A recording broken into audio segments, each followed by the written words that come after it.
Harus kita ubah nih satu kaidah kapitalis yang mengatakan menabung pangkal kaya. Maaf teman-teman yang suka nabung nih.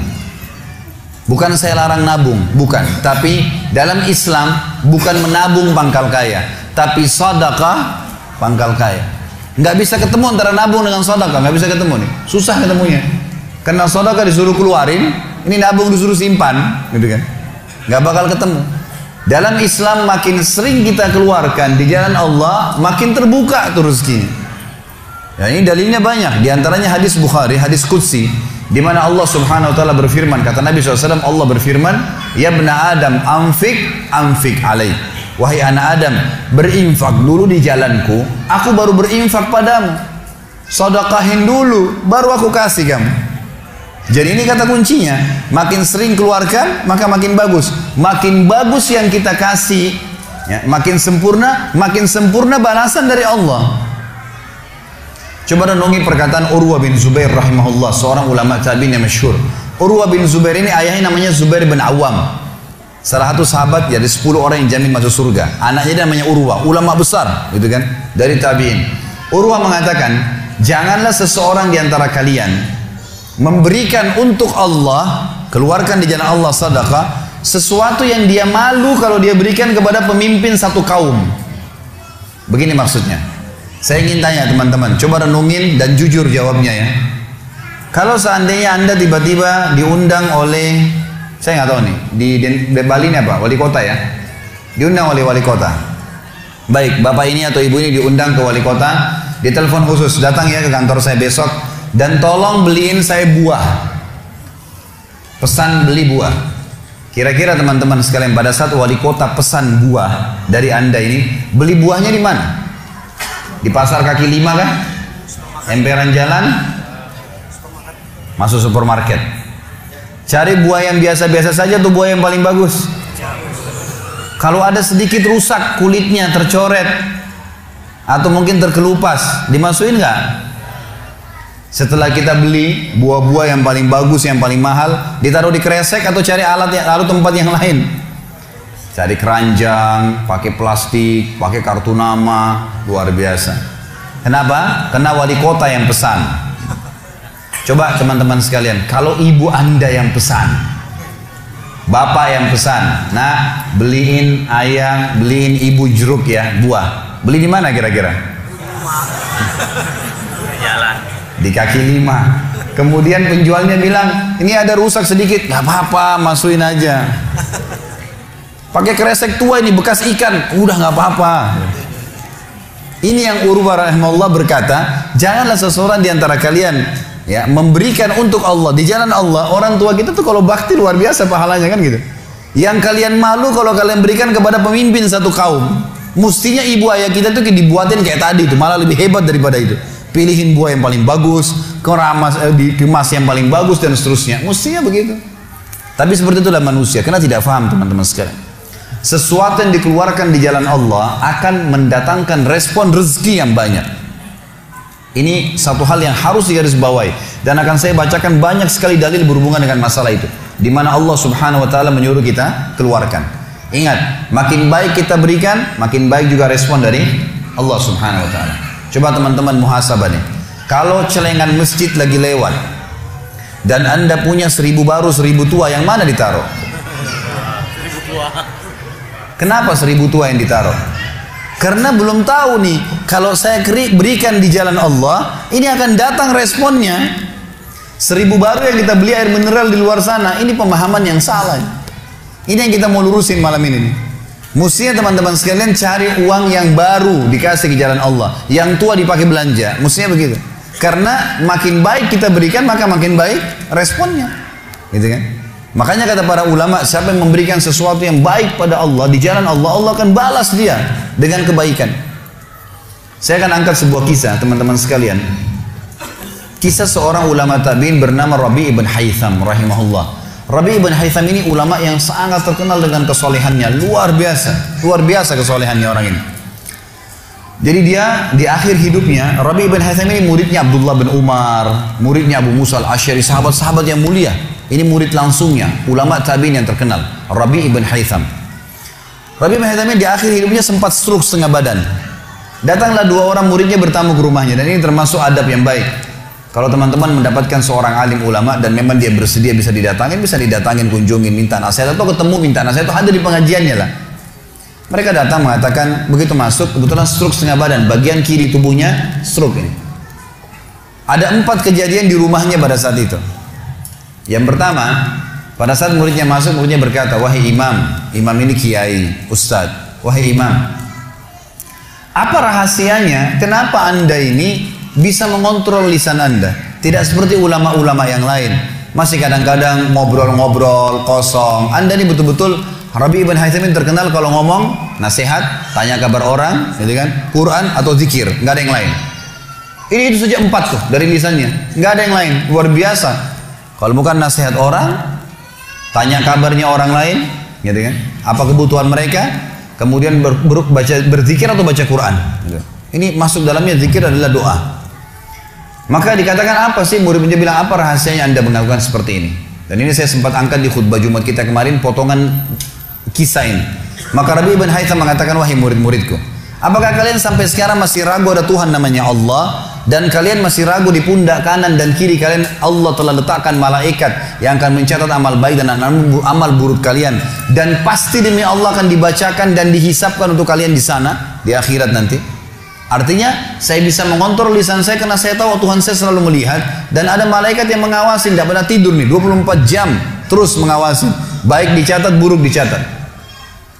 Lalu kemudian muridnya mengatakan, baiklah kalau gitu, dapat ilmu. Kejadian pada saat itu teman-teman sekalian yang lain adalah, yang kedua, baru mau ngobrol sama murid-muridnya, tiba-tiba anaknya Rabi bin Haytham keluar dari dapur, masuk ke ruang tamu pamit. Anak laki-lakinya lalu berkata, wahai ayahku, semoga Allah senantiasa menjaga anda. Ibu saya membuatkan untuk anda makanan namanya halwa pada zaman itu. Halwa ini Bapak Ibu sekalian makanan yang mahal. Bahannya susah, bahannya mahal, buatnya susah, lama diadon berjam-jam baru jadi. Dan ini dimakan oleh pejabat-pejabat gitu. Rabi bin Haytham rahimahullah ini punya ciri khas, mereka tidak pernah rewel. Di rumahnya dihidangkan makan apa sama istrinya, dimakan sama dia, baik sekali orangnya. Udahlah dunia dilaluin sama dia begitu saja. Maka anaknya datang dan mengatakan, wahai ayahku, ibuku membuatkan untuk anda halwa, makanan yang mahal bahannya dan juga susah buatnya. Tapi anaknya bilang, ibu saya buat halwa buat anda. Ibu saya berharap anda memakannya, gitu. Lalu kata Rabi bin Haytham, baiklah, keluarkan aja. Dikeluarkanlah makanan tersebut. Lalu halwa ini dipotong-potong karena kue yang bagus dan cukup besar, di nampan besar dipotong-potong. Baru saja Rabi bin Haytham mau memegang dengan tangan kanannya, karena sebelah kirinya sakit, diambil sebelah kanan. Kemudian dia kasih isyarat murid-muridnya untuk ambil juga. Baru mereka mau pegang, tiba-tiba pintu rumahnya ada yang ketuk. Diketuk. Dia kasih isyarat anaknya, suruh buka pintu itu. Dibuka pintu itu. Anaknya pergi sana. Waktu dibuka teman-teman sekalian, ini ternyata yang ketuk pintu bukan orang biasa, orang yang luar biasa, orang gila, gitu kan. Jadi bukan orang yang peminta-minta biasa, orang yang luar biasa, orang yang selalu anggap ini udah deh, nggak usah dilayanin, nggak usah diajak ngomong, nggak usah diperhatikan, gitu kan. Orang gila ini ketuk pintu dengan pakaiannya yang lusuh, tidak pakai alas kaki, rambutnya berantakan, kasih isyarat minta makan. Rabi bin Haytham rahimahullah tunjuk anaknya, suruh datang, angkat nih halwa, kasih orang gila itu. Halwa nih makanan yang mewah, kasih orang gila itu. Dibawa sama anaknya. Anaknya ini Rabi bin Haytham waktu bawa piring itu, niatnya ingin memberikan ke orang gila 1 potong, gitu kan. Begitu tiba depan pintu, orang gila lihat makanan enak, walaupun gila tahu juga ini makanan enak, gitu kan. Diambil sama dia piringnya, diambil dimakan semua. Dalam kisahnya dikatakan sampai air liurnya jatuh di situ, dihabisin sama dia. Sudah habis teman-teman sekalian, apa yang terjadi? Orang gila nggak ngerti, dia nggak terima kasih, nggak apa, piringnya dilempar pergi. Anaknya Rabi bin Haytham ini tahu nilainya makanan yang ibunya buat tadi. Diambil piring itu, ditutup pintunya, lalu dia kembali lagi. Kemudian dia bilang sama ayahnya, wahai ayahku, semoga Allah senantiasa menjaga anda. Sebelum saya lanjutkan kisah teman-teman sekalian, saya sarankan juga bahwa teman-teman di sini yang sudah punya anak, biasakan selalu menggunakan doa antara suami istri dengan anak, itu penting sekali. Karena kata Nabi SAW, jangan ucapkan kata-kata doa yang bisa berbau doa buruk buat kalian, diri kalian, keluarga kalian, dan harta kalian. Karena bisa saja malaikat lewat dan mengaminkannya. Ya. Kita harus selalu doa yang baik gitu kan. Jadi Rabi' bin Haitham membiasakan anaknya untuk dilatih berdoa yang baik. Jadi selalu kalau mau minta tolong, nak semoga Allah menjagamu, ambilkan ayah ini. Nak semoga begini, semoga Allah menjagamu, semoga Allah berikan kau rezeki, ambilkan ayah seperti ini. Jadi selalu diikuti dengan doa. Anaknya pun terbiasa mendoakan ayahnya. Dalam kondisi anaknya jengkel karena perilaku si orang gila tadi, dia kembali dan masih sempat mengatakan, ayah semoga Allah menjaga anda. Tadi itu ayah yang minta-minta orang gila. Dia tidak mengerti nilainya makanan yang kita kasih. Kalau tadi anda suruh saya ke dapur, ngambil apa saja, roti lah, apalah, dia makan juga. Kenapa harus halwa yang ibu saya setengah mati buat, biayanya mahal, buatnya lama, gitu kan? Jadi anaknya butuh jawaban nih. Perhatikan apa jawabannya orang beriman kepada Allah dan tahu benar kata kunci bertambahnya rezeki justru dengan sedekah itu. Kata dia apa? Ya waladi illam yadri fallahu yadri. Baru dia baca ayat lan tanalu birra hatta tunfiqu mimma tuhibbun. Wahai anakku, kalau orang gila itu tidak tahu nilainya makanan yang kita kasih, nggak penting buat saya. Karena Allah tahu nilainya. Bukan dianya, tapi Allah tahu nilainya. Dan ingatlah firman Allah, kalian tidak akan mendapatkan, gitu kan? Kalian tidak akan mendapatkan balasan sempurna daripada sedekah kalian sampai kalian menginfakkan apa yang paling kalian cintai. Saya suka halwa itu, tapi disuruh kasih. Teman-teman sekalian, pelajaran luar biasa dari kisah ini. Pernah nggak kita berpikir berikan makan orang gila? Kadang-kadang subhanallah kita lihat orang gila ambil di sampah, kita biarin, nggak mau dilihat. Kalau kita nggak kasih makanan dia, siapa yang akan kasih makan? Dan Allah tetap menilai kita dan sesuai dengan niatnya. Innamal a'malu binniyat. Termasuk saya pernah jelaskan ke jamaah saya di pengajian. Kalau ada orang datang ke masjid kita ini sekarang bawa proposal, teman-teman sekalian. Nih, proposal saya mau bangun masjid. Butuh bantuan 1 miliar. Kita nyumbang semua. Terkumpul 1 miliar. Sebulan kemudian kita tahu orang itu dusta. Rugi kah kita? Tidak rugi sama sekali. Kita akan dapatkan pahala bangun masjid walaupun masjidnya belum dibangun. Karena innamal a'malu binniyat, gitu kan? Allah akan kasih begitu. Siapa yang niat mengerjakan satu perbuatan, niat dalam hatinya, belum dikerjakan dapat 1 pahala. Dikerjakan diberikan pahala 10 kali lipat sampai 700 kali lipat kata Nabi SAW. Jadi jelas sekali, gitu kan? Bagaimana Rabi' bin Haitham mengajarkan kepada kita bersedekah, teman-teman, sampai pada orang gila pun dikasih. Karena Allah akan menilai kebaikan itu. Bagaimana bisa kita tidak lakukan? Maka selesai kisah yang kedua. Kisah yang ketiga adalah muridnya mengatakan, wahai imam, apa nasihat anda? Apa nasihat anda untuk kami dalam masalah ibadah? Tentu yang jadi saksi bahasan tadi orang gila dikasih makan itu ya.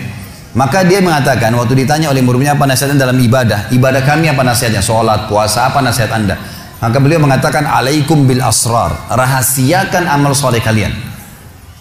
Jangan ceritakan sama siapapun. Kerjakan tapi jangan ceritakan. Udah. Allah sudah utuskan ada malaikat yang catat semua kebaikan. Tidak dibayar, tidak pernah tidur. Lengkap semua data-datanya hari kiamat. Semua dicatat. Rahasiakan amal soleh kalian. Jangan ceritakan sama siapapun. Jangan buka sama siapapun. Baik. Lalu kejadian terakhir di rumahnya adalah teman-teman sekalian. Waktu itu terdengar azan duhur. Stroke setengah badan nih. Lalu Rabi' bin Haitham ini saya sekarang berikan motivasi kepada teman-teman yang masih malas sholat di masjid. Rumah Allah harus didatangi teman-teman sekalian. Fadilahnya sangat besar. Kata Nabi SAW, setiap orang ke masjid, setiap langkahnya mengangkat derajatnya 1 langkah, yang 1 langkah mengampuni dosanya. Setiap ke masjid dapat 1 istana di surga, dan pulang dari masjid 1 istana lagi. Hadis sahih semua menjelaskan masalah ini, gitu kan? Belum fadilah sholat berjamaahnya, belum terbangun ukhuwah, belum dan seterusnya.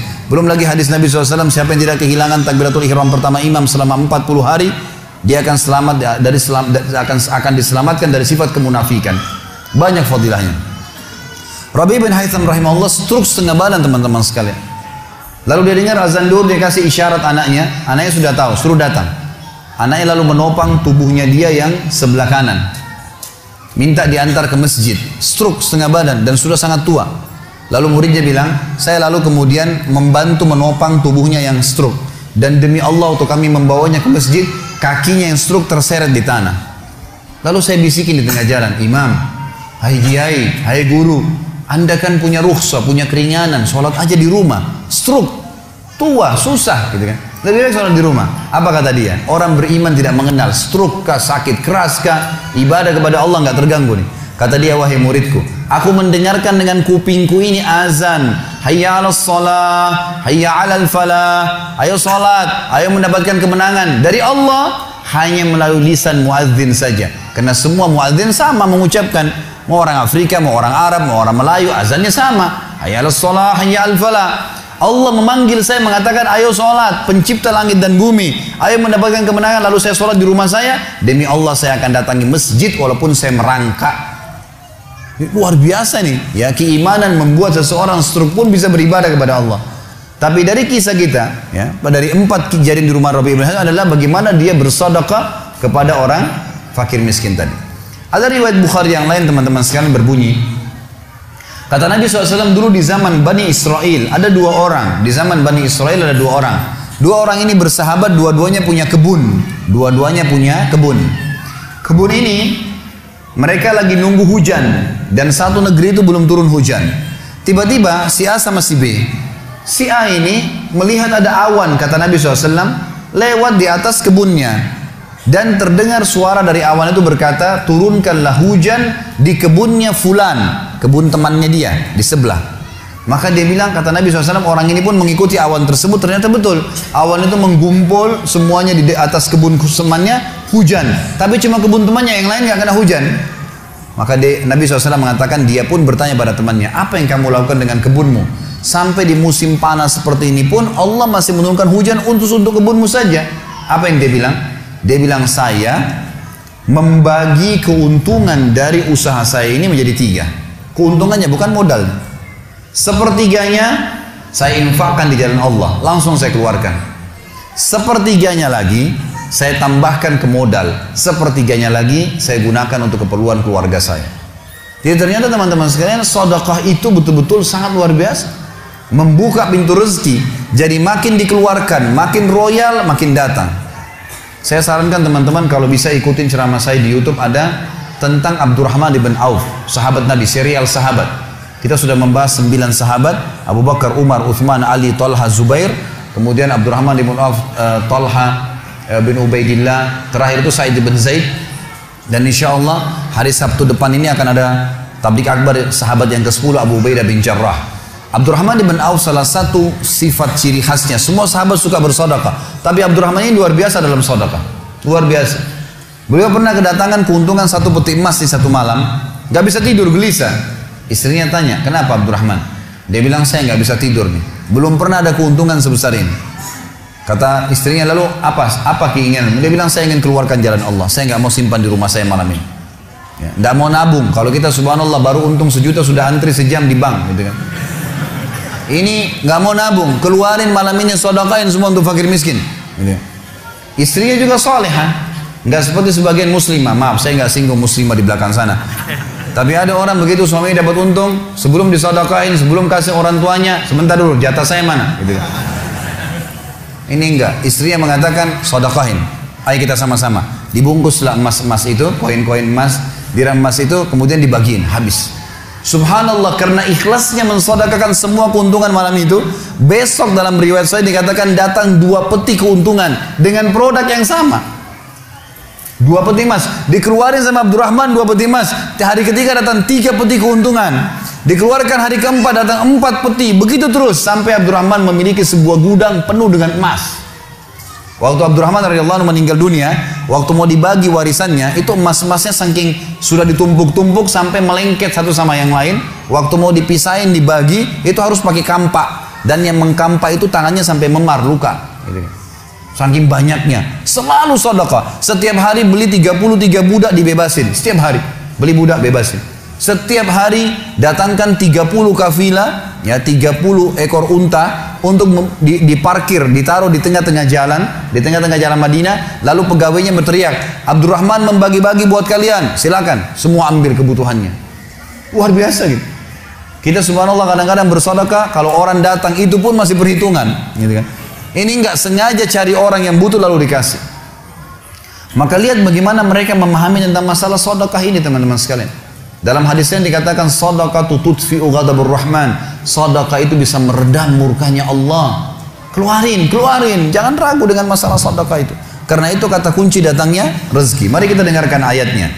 Yang pertama adalah surah Al-Baqarah, surah nomor 2 ayat 254. Allah Subhanahu wa taala berfirman, Al-Baqarah 254, A'udzu billahi minasyaitonir rajim. Ya ayyuhalladzina amanu, Hai orang-orang yang telah beriman pada Allah, anfiku, keluarkan mimma razaqnakum, dari apa yang telah kami berikan untuk kalian rezeki, min qabli an ya'ti yaumun la bay'un fihi wala khullatun wala syafa'ah wal kafirun humudz zalimun. Sebelum datang hari nanti kalian menyesal, nggak ada lagi hari transaksi, nggak ada lagi kasih sayang, tidak ada lagi pertolongan hari kiamat. Teman-teman sekalian, maaf kalau anda punya rezeki banyak di rekening, masya Allah bagus, tapi usahakan selalu ada sedekahnya. Karena kalau kita biarkan numpuk, kita cuma bangga di angka tulisan, di print bukunya, oh iya banyaknya 2 miliar, 10 miliar. Kita cuma bangga dengan angka. Apa yang mau dibanggain? Pada saat antum meninggal, kalau antum tidak sedekahkan teman-teman sekalian, tidak punya masjid yang dibangun, nggak punya kegiatan amal jariah, nggak pernah punya sesuatu buat dia infakkan sebenarnya, gitu kan? Maka pastikan orang seperti ini akan menyesal pada saat meninggal. Coba ya saya sedekahin dulu. Makanya kata Nabi SAW, hartamu yang sebenarnya, harta yang kau sedekahkan selama kau hidup, itu harta sebenarnya. Dan harta yang bukan sebenarnya yang kau habiskan beli makanan dan pakaian, habis semua. Yang kau sedekahin. Seorang ulama salaf dulu pernah ditanya, setiap dia dapat keuntungan selalu sedekahin, dapat keuntungan selalu sedekahin, selalu sedekahin. Dipakai untuk kebutuhan keluarganya, sisanya sedekah, nggak ditabung sama dia, dihabisin. Maka pada saat ya ada teman-temannya kumpul di rumahnya lalu berkata, wahai fulan, apa kok nggak sayang hasil kerimatmu? Bukannya ditabung malah dikeluarin terus. Kok nggak sayang sama hartamu tuh? Kata dia apa? Justru saya sayang sama harta saya. Karena saya sayang, jadi saya mau bawa harta saya sampai di akhirat. Ini sedekah saya bawa sampai di akhirat. Kalau saya simpan di sini, saya cuma tabung untuk dunia saja. Gitu. Jadi lihat bagaimana mereka memahami tentang masalah sedekah itu. Kemudian dikatakan, dan orang-orang kafir, mereka lah orang-orang yang zalim. Mereka tidak mau sedekah, maka mereka zalim sebenarnya. Kemudian surah Ibrahim, surah nomor 14 ayat 31 sampai 34. Allah Subhanahu wa taala berfirman, A'udzubillahi minasyaitonirrajim, Qul li'ibadiyalladzina amanu. Katakanlah hai Muhammad kepada hamba-hamba saya yang telah mengaku beriman, yuqimus shalah, mereka mendirikan sholat, jaga sholat 5 waktu mereka, sholat-sholat sunnah mereka, wa yunfiku, dan mereka bersedekah, menginfakkan, mimma razaqnahum, dari apa yang kami menjadikan sebagai rezeki buat mereka, sirran wa alaniyah, baik sembunyi-sembunyi ataupun terang-terangan. Karena kadang-kadang kalau ada orang minta di pinggir jalan, kita nggak mungkin sembunyikan, tinggal mengontrol supaya tidak riak saja. Min qabli an ya'tiya yaumun la bay'un fihi wala khilal, sebelum datang hari tidak ada lagi transaksi, nggak bisa lagi kita keluarkan uang kita. Di akhirat nggak laku lagi rupiah, nggak laku lagi dolar, nggak laku lagi pound sterling, nggak ada lagi semua itu. Yang laku adalah yang sudah disedekahkan selama di dunia. Sebelum datang hari yang tidak ada transaksi dan tidak ada lagi persahabatan. Allahul ladzi khalaqas samawati wal ard, yang menyuruh kalian sholat tadi dan menginfakkan apa yang kalian telah diberikan adalah Allah yang telah menciptakan seluruh langit dan bumi. Wa anzala minas sama'i ma'a, dan telah menurunkan dari langit air. Fa akhraja bihi minas samarati rizqan lakum, lalu dengan air hujan itu dia tumbuhkan buah-buahan sehingga kalian bisa menjadikannya sebagai rezeki kalian, menutupi kebutuhan kalian. Wa sakhkhara lakumul fulka litajriya fil bahri bi amri, yang menyuruh kalian sholat dan berinfak itu adalah Tuhan Allah yang telah menundukkan lautan sehingga bahtera-bahtera kalian bisa meraung di atasnya. Wa sakhkhara lakumul anhar, juga yang telah menundukkan sungai-sungai buat kalian, bisa dilewatin atasnya, bisa diambil ikan-ikan dan seterusnya yang ada di dalam lautan dan sungai itu. Wa sakhkhara lakumus syamsa wal qamara da'ibain, dan juga yang menyuruh kalian sholat dan menginfakkan harta kalian adalah yang telah membuat, yang menundukkan matahari dan bulan yang rutin terus menerus setiap pagi dan malam silih berganti untuk memenuhi kebutuhan kalian.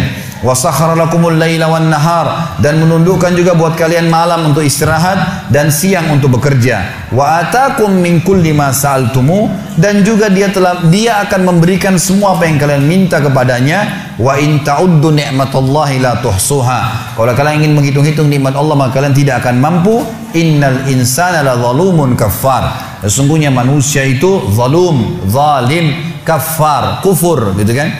Dikatakan dalam sebuah hadis, kata Nabi SAW, manusia itu kufur kalau dia dikasih, ya, Kalau Allah Allah tahan rezekinya, maka dia terus menerus berdoa, terus menerus mengeluh, dan pada saat Allah kasih dia pelit untuk tidak keluarkan. Bagaimana bisa dia menganggap punya? Siapa di antara anda yang menganggap apa yang dia miliki sekarang punya dia? Mungkin kita semua mengatakan, oh ini rumah saya, ini mobil saya, ini punya saya, ini baju saya. Itu perkataan kita cuma simbolik di dunia. Buktinya pada saat kita meninggal, dibungkus dengan kain kafan. Semewah apapun mobil tidak bakal ikut ke liang lahat. Rumah tidak masuk liang lahat. Nggak ada ceritanya, kita masuk, semua jadi warisan tuh. Itu buktinya, lahir tanpa pakaian, masuk kuburan juga dengan satu lembar pakaian. Gitu. Berarti bukan milik kita. Maka kesempatan kita memperbanyak amal sedekah kita, sehingga memang mendapatkan pahala yang besar. Dan sekali lagi bahasan kita, sedekah mendatangkan rezeki yang banyak.